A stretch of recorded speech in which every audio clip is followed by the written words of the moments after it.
Vamos a estar exponiendo el capítulo 2 de Filipenses, versículos del 9 al 11, pero vamos a leer desde el versículo 5.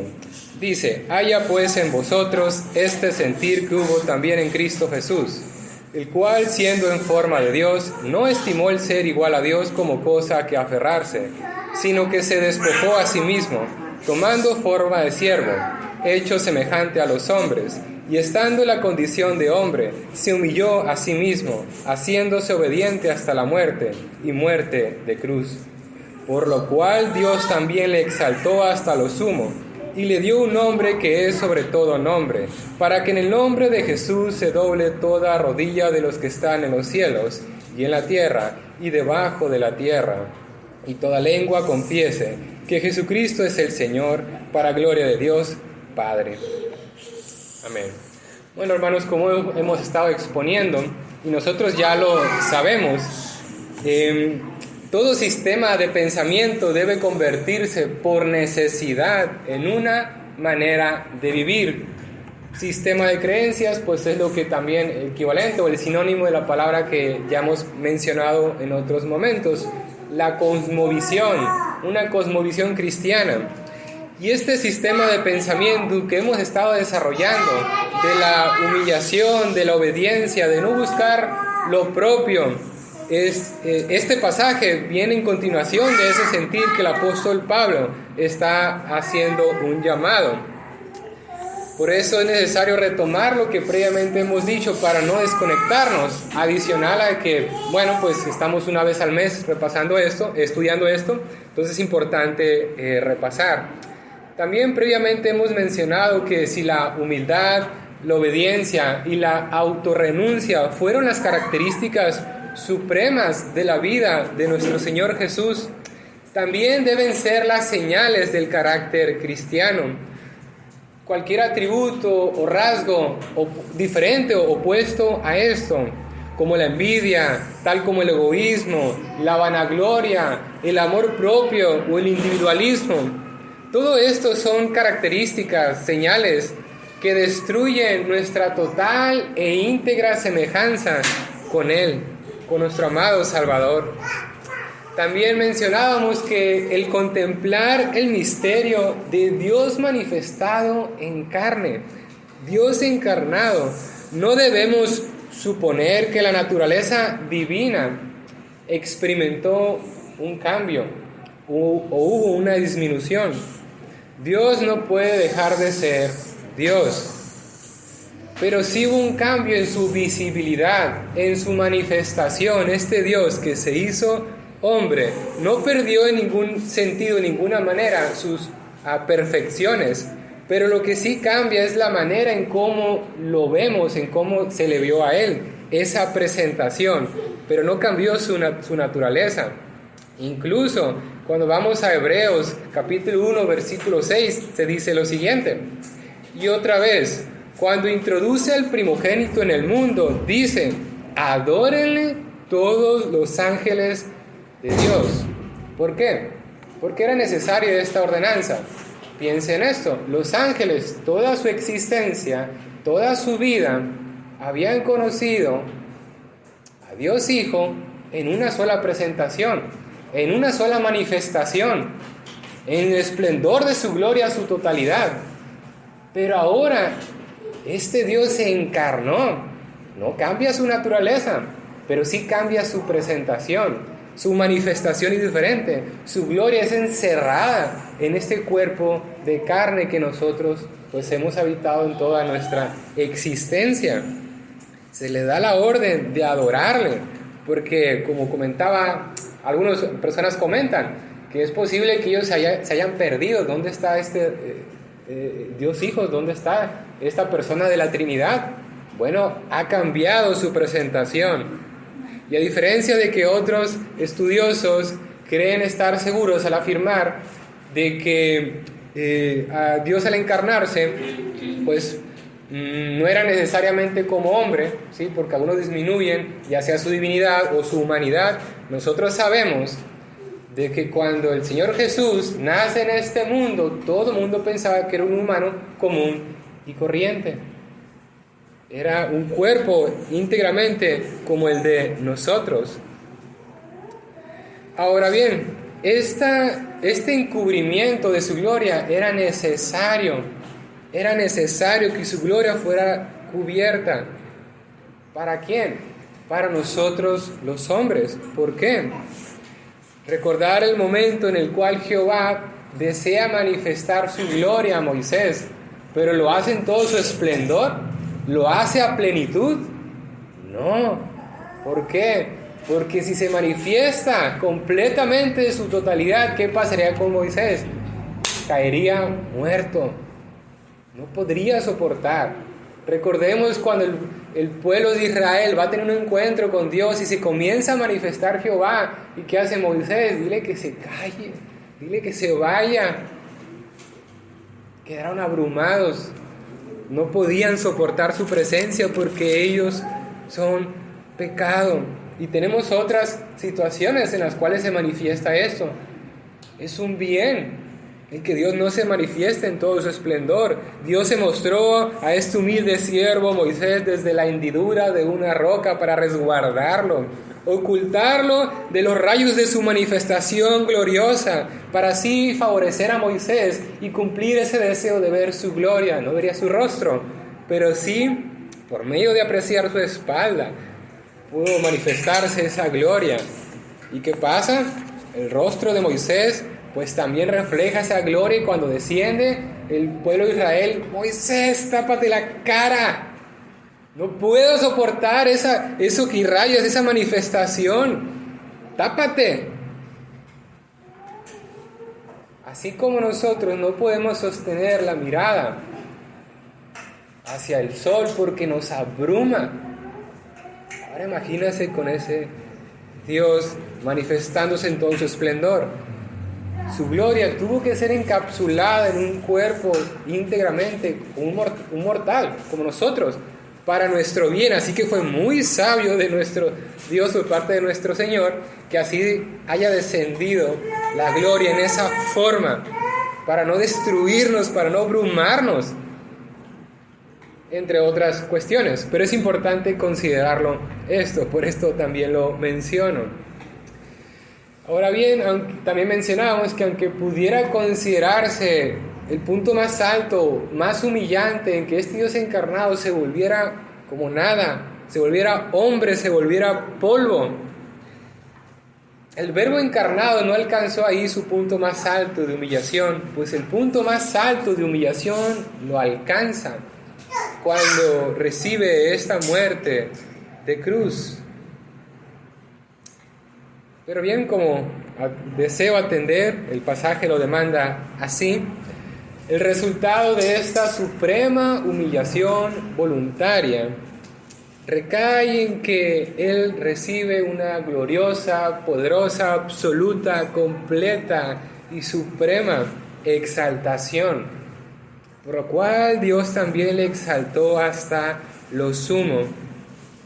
Pablo menciona en 2 Corintios 8:9, porque ya conocéis la gracia de nuestro Señor Jesucristo, que por amor a vosotros se hizo pobre, siendo rico, para que vosotros con su pobreza fueseis enriquecidos. ¿Por qué menciono esto ahora? Porque si bien Él recibe una glorificación, Él ascendió, Él fue resucitado, Él fue vencedor, y se le ha galardonado, ha obtenido un nombre que es sobre todo nombre, y al final de los tiempos, porque así lo ha querido el Padre, exaltarlo, donde toda lengua confesará que Él es Señor. No debemos olvidar que no es un beneficio únicamente para Él y para nuestro Dios Trino, sino que nosotros también somos beneficiados, somos enriquecidos. Y eso también lo vamos a meditar en estos siguientes minutos. Ahora piensen esto también. Dios ha decidido salvar a los hombres, pero no así con los ángeles caídos. ¿Por qué hago este contraste? Porque debemos recordar, salud, no debemos olvidar de que es un acto de misericordia y Él ha decidido salvar a los hombres, pero no los ángeles caídos. Los dejó caer de su estado. Dice Hebreos 2, 16 y 17 que Él decidió no socorrer a los ángeles, sino que socorrió a los de la descendencia de Abraham, por lo cual debía ser semejante en todo a sus hermanos, para venir a ser misericordioso y fiel sumo sacerdote en lo que a Dios se refiere, para expiar los pecados del pueblo. Él ha decidido salvar a los hombres. A veces nos preguntamos, ¿por qué a mí? ¿Por qué no a otro? No, hermanos, no detengámonos mucho en pensar en ello, simplemente responder con una actitud de gratitud, humillándonos, reconociendo que Él ha tenido un gran amor, una gran misericordia y decidió salvarnos. Qué bueno que así ha sido, pero decidió ser semejante a los hombres, no a los ángeles, para salvarlos. Y ser semejante a los hombres es un nivel mucho más bajo que ser un ángel.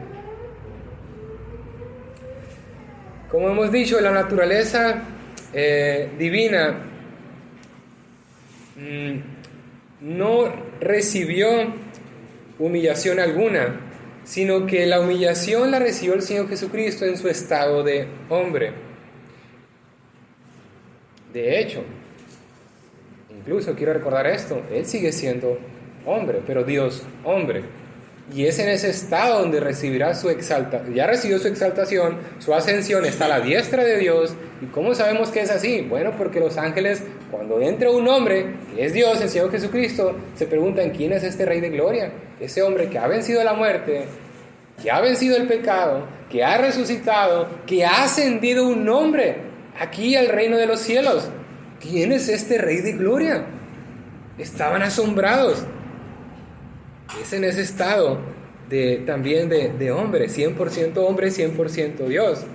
Pero no debemos confundirnos, porque algunos se confunden y piensan que al recibir el Señor Jesucristo un nombre, sobre todo nombre, y que será confesado Señor de todo, quiere decir que se volvió más Dios o más exaltado. No, lo que pasa es que su estado de hombre recibe esto. Lo recibe en ese estado de hombre. Y era necesario que fuera así, porque recuerde que el Señor Jesucristo es el segundo Adán. Tenía que cumplir lo que el primer Adán no pudo cumplir. Por eso era necesario de que Él permanezca en esa condición de 100% Dios y 100% hombre. Él cumple a plenitud con las demandas de la ley, con las demandas del Evangelio. Él nos libra del peso de la ley, así como también en segundo lugar, en segundo término, nos libra de la condición de haber pecado, porque el alma que pecare esa morirá. Pero Él nos libra de la maldición de la ley y cambia nuestro vínculo con nuestro Dios al volvernos aceptos por el amado, al volvernos justos por medio de creer en su mensaje, al arrepentirnos, al creer y confiar en Él como el único suficiente mediador, porque Él es quien posee las llaves, Él es quien posee las bendiciones, Él es quien posee el don de perdonar pecados. A Él se le ha dado toda autoridad, a Él se le ha entregado todo poder. Pero, recuerden, no es que Él, al ser exaltado, recibe ese poder, porque ya estando, antes de morir, en la tierra caminando, ya tenía el poder para dominar toda la naturaleza, para saber lo que los hombres pensaban, para perdonar pecados. ¿Sí? Tengo que hacer ese contraste para no confundirnos. ¿Sí? Pero al final vamos a dar un poquito más de detalle de esto. Esto es un misterio también, hermanos, no pretendo responder todo. Primeramente porque reconozco mis limitaciones como un pequeño teólogo, y en segundo lugar porque un mejor teólogo puede dar suficiente o toda la información acerca de esto. Pero sí podemos dar pequeñas descripciones, enunciados, verdades, para poder contemplar o profundizar un poco más acerca de estas declaraciones tan grandes. Él fue coronado como debió haber sido coronado el primer hombre, el primer Adán, pero él fue coronado de una manera más gloriosa, de un honor más grande, más excelente. Y es por medio de su exaltación que todos nosotros los pecadores nos vemos directamente beneficiados, porque ha transformado de manera determinante nuestra condición y nuestro destino. Es sobre esta deidad donde nuestra gloria reposa y estamos tranquilos, completamente, enteramente seguros en Él.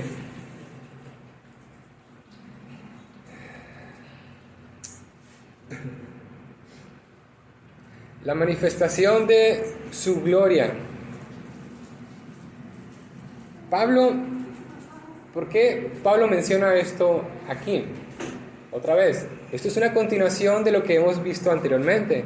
¿Cuál es la intención de la declaración de Pablo, de estas palabras que está enunciando? Promover la unidad, promover la humildad, promover la autorrenuncia, ¿sí?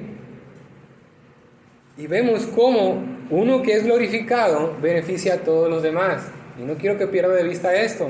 Si usted es exaltado por algo, es glorificado, alabado, por lo que sea, no debemos de perder de vista cuántos se pueden beneficiar por esa glorificación, también por esa exaltación. Y también no debemos perder de vista de que el precio de la exaltación es la humillación. Nadie puede ser exaltado sin previamente ser humillado. Así que si usted está siendo humillado, que todos en alguna manera lo estamos haciendo, no necesariamente porque alguien nos está molestando, nos está burlando de nosotros, sino que el pecado con el cual estamos batallando, pues es una señal de que estamos siendo humillados, el Señor nos está humillando. Pero llegará el día donde seremos exaltados juntamente con Él. Con nuestro Señor Jesucristo seremos también elevados. La humillación debe concluir en una exaltación, y nadie llega a la exaltación si no hay humillación. Ese es el precio que tuvo que pagar nuestro Señor Jesucristo. Y así como Él era una persona pública y de manera pública fue humillado, también de manera pública será exaltado.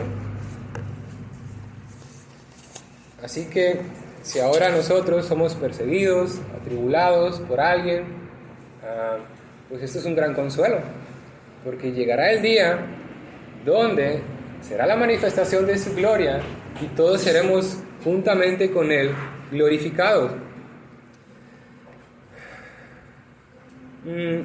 Hay 4 puntos que los teólogos coinciden en mencionar, 4 fases, se puede decir, 4 tiempos acerca de la exaltación. La exaltación en primera instancia de nuestro Señor Jesucristo la vemos primeramente en su resurrección. Marcos 16:6 nos dice que Él ha resucitado. Cuando vamos a Hechos capítulo 2, Pedro explica a sus oyentes en Pentecostés que a este Jesús resucitó Dios, de lo cual todos nosotros somos testigos. También Pablo lo hace en diferentes de sus cartas, como aquí en Filipenses o en el libro de Efesios. La exaltación de Cristo comienza en su resurrección. Posteriormente, segundo punto, hay una ascensión, como lo dice en Juan capítulo 20, 17, pues más bien aquí el Señor Jesucristo ya anunciaba su ascensión. Dice: no me toques porque aún no he subido a mi Padre, mas ve a mis hermanos y diles: subo a mi Padre y a vuestro Padre, a mi Dios y a vuestro Dios. Después se nos dice que fue alzado y le recibió una nube que lo ocultó de sus ojos. Y Pablo le explicaba a Timoteo que recibido arriba en gloria. Este es el segundo punto que los teólogos coinciden, en que hay una resurrección, después hay una ascensión. El tercer punto, hay una coronación. Mateo 28:18 nos dice: toda potestad me es dada en el cielo y en la tierra. Pedro también ya testificaba ante el Sanedrín que a Jesús Dios ha exaltado con su diestra por príncipe y salvador, para dar a Israel arrepentimiento y perdón de pecados. es en virtud de esta autoridad y de su poder, de su resurrección, su ascensión y la voluntad, la disposición del Padre de coronarlo, que Él es Señor de todos, tanto de vivos y de muertos. Él es el Cordero que fue inmolado y digno de tomar el poder, toda riqueza, toda sabiduría y fortaleza, para ser Señor por los siglos de los siglos, el que venció la muerte y nos ha liberado del yugo del pecado. En Él reside todo dominio, toda potencia y toda autoridad. Y esto se consuma, o podríamos decirlo, que llega a su punto más alto, que una vez que se ha establecido, que se ha sido coronado, Él tiene el honor de ser, de permanecer y interceder por nosotros como un sumo sacerdote. Vemos cómo su humillación lleva a la exaltación, pero una vez que es exaltado y colocado como ese gran sumo sacerdote, está sirviendo a los creyentes. Él intercede por nosotros. Perpetuamente está disponible para los que se acercan a Él, dice Hebreos. Este sumo sacerdote que es hecho más sublimes que los cielos, nos dice el libro de Hebreos. El día de ayer que estaba caminando un poco para despejarme ahí en la laguna, a mí me gusta mucho ver el cielo. Precisamente en ese lugar lo disfruto muchísimo y veo cuán grande es, cuán profundo, cuán lleno de ese color azul, cuánto dominio hay del cielo sobre la tierra, cuán inalcanzable es. Y quisiera tomar un pedazo de eso para poderlo contemplar, pero estoy tan lejano de ello. Es algo tan excelente, es algo tan excepcional, tan grande. Pero aquí Hebreos nos declara que es hecho más sublime que los cielos. Este sumo sacerdote que convenía que fuera santo, inocente, sin mancha, apartado de los pecadores. Pero aunque sea apartado para los pecadores, eso no significa que no se compadece de los pecadores.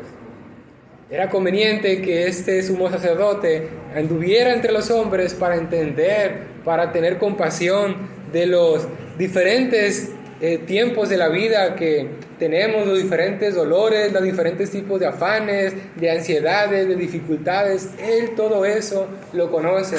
Y aún estando en esta posición de exaltación, no se olvida de nosotros. ¿Cuántas veces hemos visto? Yo lo he visto en los trabajos, alguien asciende y no tuvo el dominio propio adecuado para controlarse y comienza a tratar a las personas de una manera diferente, que probablemente si se mantuviera todavía en el mismo puesto de trabajo, no sería así. Pero una vez que está en esa posición de poder, comienza a manifestar aquello que era oculto o desarrolló de una forma más fuerte esas ideas, esos pensamientos. No así con nuestro amado Señor. Él es exaltado y no nos mira con desprecio, sino que está actuando en favor de nosotros. Puede notar cómo los propósitos de Dios siempre va vinculado con nuestro beneficio, aunque no lo veamos así, y no debería ser así, pero es así. Cuanto más honor y gloria Él tiene, más beneficios parece que hay para nosotros. Él vino a restaurar lo que se había torcido. Él desciende y cuando asciende nuevamente, lleva consigo a todos los que se humillan, a todos los que están dispuestos a ser humillados como Él ha sido humillado, para también ser exaltado. Él ascendió para preparar una herencia, una morada. Esa exaltación involucra a todos los que creen. A todos los que creen. Este gran sumo sacerdote oraba: ahora pues, Padre, glorifícame tú al lado tuyo con aquella gloria que tuve contigo antes que el mundo fuese. Juan 17:5. Otra vez reafirmamos que Él ya poseía una gloria, pero ahora obtuvo una gloria en esta nueva manifestación como hombre. Su naturaleza no ha cambiado, su naturaleza divina no ha cambiado, no ha producido más ni le ha restado nada. pero es en virtud de esta nueva vestidura en su encarnación que Él cumple con esta maravillosa obra redentora y Él aprende a ser obediente como hombre, aprende a humillarse y cumple con la voluntad del Padre como hombre. Y esa naturaleza no le ha sido retirada, y es en esa misma naturaleza que recibe la potestad y autoridad de ser el juez final. Dice Juan capítulo 5, versículos 22 y 23, porque el Padre a nadie juzga. Escuche bien, el Padre a nadie juzga, sino que todo el juicio dio al Hijo, para que todos honren al Hijo como honran al Padre. El que no honra al Hijo, no honra al Padre que Él envió. El juez final, el juez autorizado, Dios Padre ha provisto de un juez y este es su amado Hijo. Él tiene toda la autoridad, todo el poder para juzgar.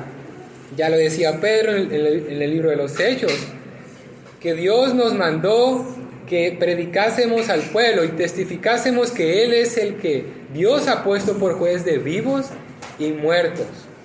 Cada creyente, como dice Pablo en la segunda carta de Corintios, capítulo 5, versículo 10, va a comparecer ante el tribunal de Cristo para que cada uno reciba lo que haya hecho mientras estaba en el cuerpo, sea bueno o sea malo.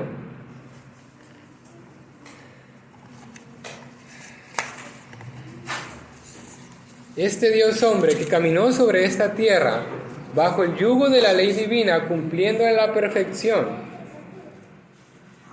tiene toda autoridad para juzgar, para retribuir. No solo tiene esa prerrogativa como Dios, sino también como hombre. Toda rodilla se doblará ante Él y toda lengua confesará que Él es el Señor. Pensaba en 2 títulos para este sermón, ya sea una continuación del primero, que mencionamos que la supremacía de Cristo, 2 puntos, de la humillación a la exaltación. Pero quizás pueda ser más conveniente el siguiente título: el que un día fue humillado terminará por humillar a todos. Si usted es creyente, se ha humillado ante Él, y qué bueno. Los que no han creído un día serán humillados, de manera que, ya sea que hoy o mañana, pero todos se humillarán delante de Él. El profeta que fue despreciado, el maestro que no fue escuchado, el predicador que ha sido censurado, terminará por destruir a todos sus oponentes. El médico que no fue bien recibido, el servidor que ha sido ridiculizado, ese gran benefactor que recibió burlas, el cordero que ha sido manchado, el salvador y valeroso guerrero que fue minimizado, cortará a aquellos que no se arrepintieron y creyeron en su ministerio. Él tiene la potestad, Él tiene el poder. Un día fue conocido, fue presentado como ese glorioso, perfecto y hermoso y suficiente sacrificio para apaciguar la ira de Dios. Pero otro día vendrá revestido en pleno poder y autoridad suprema para ejecutar la justicia de Dios, para liberar y derramar toda la ira santa y justa sobre las almas que se resistieron al recibimiento de esa obra redentora.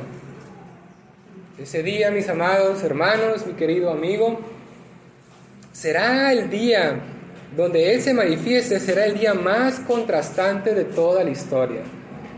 Habrá una línea muy marcada.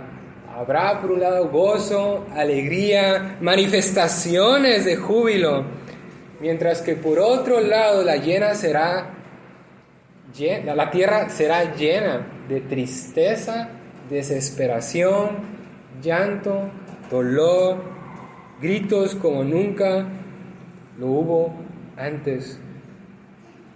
Ahí es donde todos los que no le conocieron lo verán por primera vez y no serán buenas noticias. La misma palabra que a su debido tiempo pudo ser el remedio suficiente para aliviar la enfermedad de sus almas, se volverá contra ellos. Esa misma palabra ahora tomará una manifestación diferente, tendrá una sola aplicación. Esa palabra que usted y a mí nos reconcilia con nuestro Dios, nos anima, nos reconforta, que nos da esperanza y vida, esa misma palabra tomará una forma de espada para cortar con la misma facilidad que un órgano es cortado con una espada bien afilada, cortará todas aquellas almas que no se arrepintieron. Esa palabra que por muchos siglos ha comunicado esas bendiciones que conocemos. Cuando llegue el día de que el Supremo se manifestará, cortará a todos. Y esa espada, en lugar de estar destilando grandes promesas, como sí lo es para nosotros esa palabra, esa espada estará destilando gotas, cientos, miles y millones de gotas de sangre de todas aquellas almas que han sido atravesadas. Por fin creerán en su nombre. Pero no como usted y yo lo hemos hecho a su debido tiempo. Ya no habrá más remedio que aplicar. La misericordia de Dios, la paciencia de Dios, toda su gracia, su bondad será retirada. Ya no habrá oportunidad. Nosotros esas copas que tomamos para conmemorar, recordar el sacrificio de nuestro Señor, que es algo simbólico, simboliza todas esas buenas manifestaciones de nuestro Dios. En aquel día, las copas de aquellos que no se arrepintieron serán llenas de ira, de justicia. Sus bocas serán tan abiertas para recibir hasta la última gota de ira. Esas bocas cuyas blasfemias despilfarran a diario, en el día que venga este honorable y justo juez, querrán encontrar la manera de deshacerse de esas burlas, querrán encontrar un remedio para borrar todas esas maldiciones, todas sus mentiras, todos sus chismes, todas sus murmuraciones. Querrán deshacerse de todo aquello, pero no podrán. Será una búsqueda estéril, infructuosa. Ya no habrá más que hacer. No habrá escapatoria. Nadie podrá eludir el día del juicio, el día en el cual al que se le ha dado el nombre sobre todo nombre, el que él es Señor. Nadie podrá escapar. Es una condenación segura y eterna. De la misma forma que el Padre se ha encargado de manera cuidadosa de determinar el día en el cual su Hijo sería quebrantado, de la misma forma que demostró esa disciplina, esa metodología de asegurarse de que Él recibiera el castigo que usted y yo merecemos, de que Él bebiera hasta la última copa de la ira, con esa misma devoción, dedicación y determinación que abandonó a su propio Hijo en la cruz. De la misma manera se va a asegurar de que cada alma no arrepentida sea receptora de la justicia que debe recibir. Nadie podrá escapar de este castigo. El Hijo que se volvió gusano sin cometer pecado alguno, pues Él se volvió receptor del pecado de toda la historia de la humanidad. Ese mismo hombre que se volvió gusano y en la cruz exclamó: Elí, Elí, lama sabactani, que significa: Dios mío, ¿por qué me has desamparado? No le dijo Padre, le dijo Dios mío, porque el vínculo ya se habían separado por causa del pecado. Y Dios Padre ya no lo vio como hijo, sino que lo quebrantó porque había pecado, sin cometer pecado.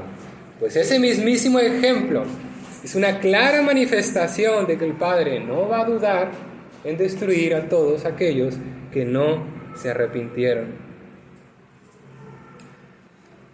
Todas aquellas personas que glorifican sus cuerpos, sus rostros y suben fotografías al internet,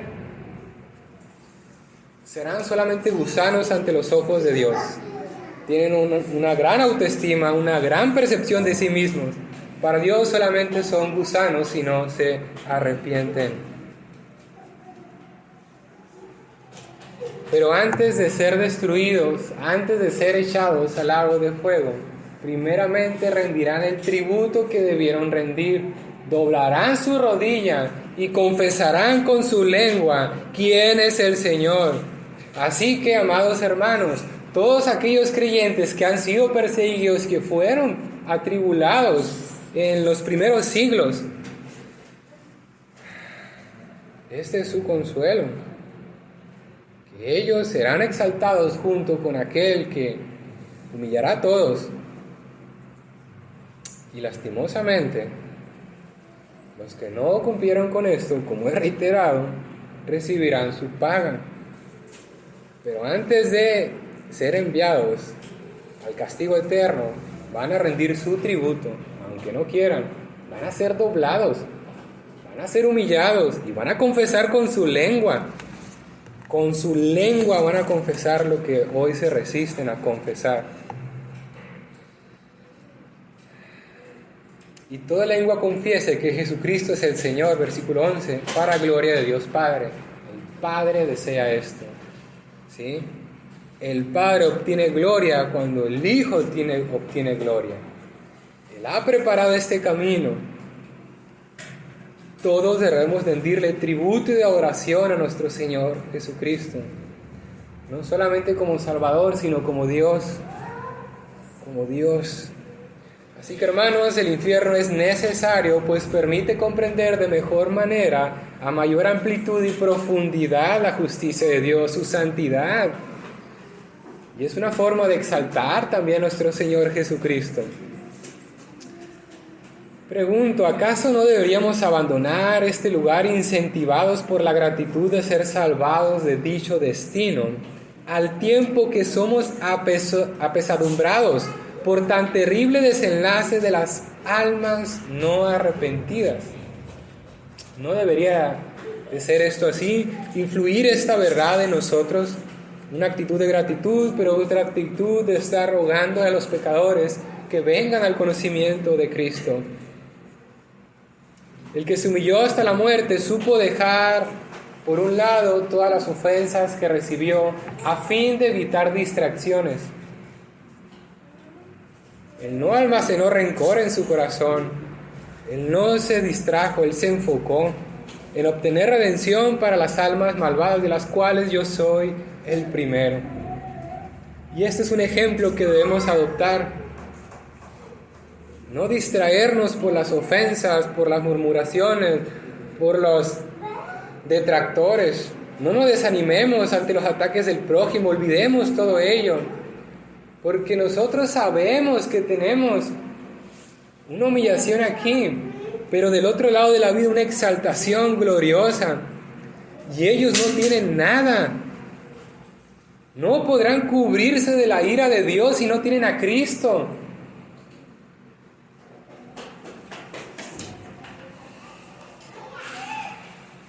Debiéramos esforzarnos más y predicarle a Cristo al menos una vez más. Y si ya lo hicimos, otra vez regresar a ese pensamiento, me voy a esforzar una vez más, tal vez la siguiente, esa persona ya se arrepienta. El ejemplo de Pablo ya lo hemos expuesto. Una situación desfavorable fue muy favorable para la propagación del Evangelio. Quiero que sepáis, hermanos, que las cosas que me han sucedido han redundado, han promovido, han progresado, han propiciado, han favorecido, más bien para el progreso del Evangelio. Ahora entiendo que yo debía estar encarcelado, dice Pablo en otras palabras, para que otros conocieran el Evangelio. Ahora yo entiendo en mi vida que yo debía ser humillado, no solamente para que mi carácter sea transformado, sino también para llevar el Evangelio a otros. E incluso ahora entiendo que Dios me dejó en mi necedad llegar a cometer esos pecados horribles que cometí, porque eso sería una ocasión para el Evangelio. No estoy diciendo que Dios está a gusto con mi pecado, no, pero incluso esas situaciones desfavorables, que sí son desfavorables porque he pecado ofendido, pero al ver a otros que me he arrepentido de ello, que he cambiado mi manera de ser, mi manera de conducirme, y he reconocido que es gracias a Dios que Él pone el querer como el hacer, a Él eso le da gloria y honra. Y el Padre se es glorificado porque ve que en nuestra vida glorificamos al Hijo. Y eso el Padre le da gusto, le agrada, le satisface. ¿Cuántos pueden ser como Cristo? Ahora sí que apechugar y recibir los ataques y responder con amor, vencer el mal con el bien. ¿Cuántos pueden ser como este Cristo? ¿Cuántos pueden ser como este gran sumo sacerdote que siendo exaltado intercede hoy por nosotros? ¿Cuánto intercedemos por el prójimo? ¿Cuánto lo hacemos? Recordemos que para ser exaltados, primeramente debemos ser humillados. No hay exaltación si no hay humillación. Ese es el camino.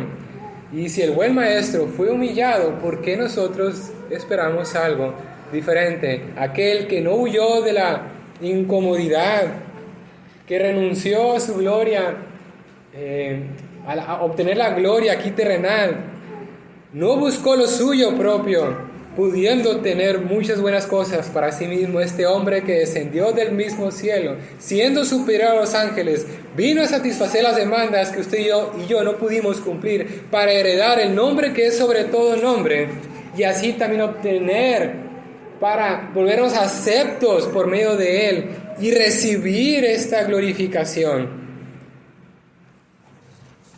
Este es un maravilloso mensaje, es un plan que es un misterio. ¿Por qué Dios lo ha querido hacer? ¿Por qué Dios lo ha querido hacer con nosotros? Es increíble, insondable sus pensamientos. El que es Señor sobre todas las cosas vino a servir. Otra vez, no podemos desvincular de eso. Yo sé que si usted busca en internet va a encontrar un enfoque diferente. Pero vamos a una continuación de lo que previamente se ha dicho. Y Pablo está mencionando todo esto, que es mucha teología. Y yo estoy viendo muy por encima, porque no quiero perder de vista lo que hemos estado meditando.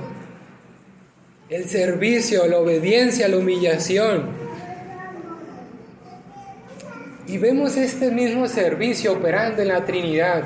El Padre ha destinado todo para el Hijo. ¿Y el Hijo qué hace? Padre, yo te retribuyo, te llevo todos hacia ti. Y no hay celos, no hay rivalidad, no hay cismas, no hay discusiones, no hay pleitos, hay unidad. Esa misma unidad que debe prevalecer en nosotros. Existe esta unidad por siempre, para siempre, eternamente. No hay celos, no hay envidia, no hay contienda.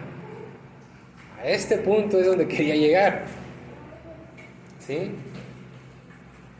El Padre no pierde cuando el Hijo es glorificado, Él gana. Es lo mismo entre nosotros, amados hermanos. Tendremos el coraje de humillarnos para que otros sean exaltados y a su vez yo me vea exaltado también junto con Él.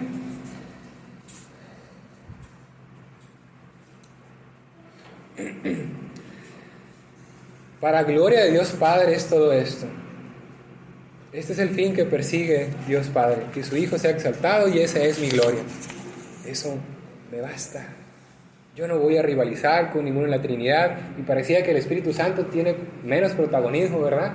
A veces no se le menciona, pero él no se siente menos, por expresarlo de alguna forma. Pues esa Trinidad, esa relación, ese vínculo, siempre ha sido perfecto, siempre en amor, siempre han permanecido bien. El problema somos nosotros.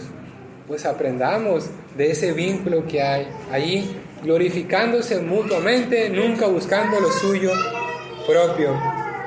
Así que, ¿por qué Dios exaltó así a su Hijo? Lo hizo porque Jesucristo se humilló a sí mismo, y Dios, por lo tanto, recompensó su obediencia.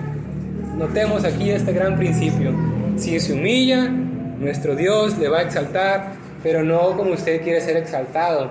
Dios le va a exaltar de acuerdo a sus términos, a sus tiempos, a su manera, de acuerdo a su gracia. Y que eso no sea suficiente. Si somos buen siervo fiel,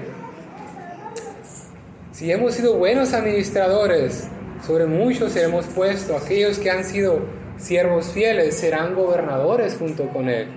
No vamos a gobernar un pequeño pueblo, un pequeño país o el mundo, no, vamos a gobernar sobre la eternidad. El único camino para ir arriba, hermanos, es yendo hacia abajo. Eso lo dijo el buen maestro. ¿Quieres ser mayor? ¿Quieres ser el mayor? Humíllate. Humíllate. ¿Quieres llegar más arriba? Tienes que ir más abajo. Parece intuitivo, y sí, seguramente lo es. Lo es. Pero vamos de acuerdo a la sabiduría, no del mundo, sino de nuestro Dios. Si queremos tener poder delante de Dios y delante de los hombres, humíllese delante de Dios. Salud. Nunca delante de los hombres. Porque cuanto más nos humillemos delante de los hombres, menos poder delante de Dios. Cuanto más nos humillemos delante de nuestro Dios, más poder tendremos. Y cuanto más sabiduría, cuanto más poder tenemos, necesitamos más sabiduría para utilizar ese poder, esa influencia, de la manera correcta. Hoy doy gracias a Dios, amados hermanos, porque sé que así es en la vida de esta iglesia. Y eso es un gran motivo de gratitud. Pero no debemos estar conformados con ello. Vamos a buscar más. Vamos a buscar más, mayor conocimiento para tener una aplicación adecuada a nuestra obediencia. No podemos obedecer mejor si no crecemos en conocimiento. Eso es muy importante.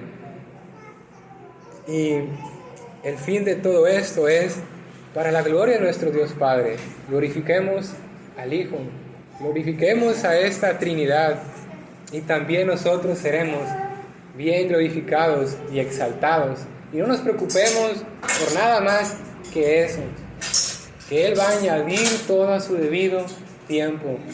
No nos afanemos, descansemos en Él. Amén. Vamos a orar. Vamos a orar.